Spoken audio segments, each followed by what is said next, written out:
1963, Bon baiser de Russie. C'est tout simplement l'un de mes bons préférés et c'est aussi le bon de Sean Connery préféré. Voilà. Tellement le film est classe, suave, iconique, vraiment, j'adore, c'est une vraie pépite. Alors, on va découvrir déjà une nouveauté dans ce film, à savoir la scène pré-générique qui deviendra par la suite la marque de fabrique de la saga. On va aussi entendre parler du spectre, on aura des méchants iconiques, on aura aussi des gadgets qui vont apparaître. Bref, le film, on sent que déjà par rapport à Dr. No, il y a une grosse évolution et que le film commence à avoir un certain standard qui va respecter par la suite. Le scénario du film est très simple. La jeune Tatiana contacte James Bond, donc le MI6, et qui dit voilà, moi j'ai accès au Lector, qui est une sorte de machine de Enigma qui permet de crypter les communications entre les ambassades de l'Union soviétique entre elles. Et je suis prête à vous aider à la récupérer si James Bond, dont j'ai vu la photo et je suis tombé amoureux, vient me chercher et me récupère et m'amène en Angleterre. Alors, le scénario peut paraître un peu simple, pourtant il n'est pas simpliste. Je trouve qu'il est très intéressant, il est bien écrit, c'est très simple.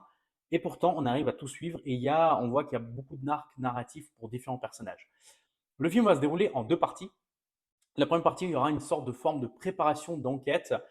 James Bond arrive à Istanbul, il rencontre Tatiana, il va un petit peu analyser les différents plans, il va prendre des alliés, il va découvrir des tueurs, des ennemis, il y aura des embuscades.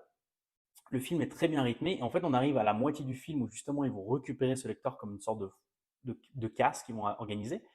Et tout de suite après, ils embarquent sur le Orient Express et vous avez une grande partie du film qui se déroule sur l'Orient Express, une sorte de film de voyage, un road movie, avec des méchants, des choses comme ça. Que dire? Le film est bourré de punchlines. On sent que Sean Connery a fait un énorme step-up par rapport à Dr. No. Il est vraiment plus à l'aise, il est plus calme, il est souriant. Il sait jongler entre le sérieux d'être un tueur froid et un amant souriant et très attentionné. Tatiana, qui est jouée par Daniel Bianchi, est juste magnifique. De loin, je crois que c'est l'une des Bond girls les plus belles qu'on ait jamais vues. Beauté naturelle.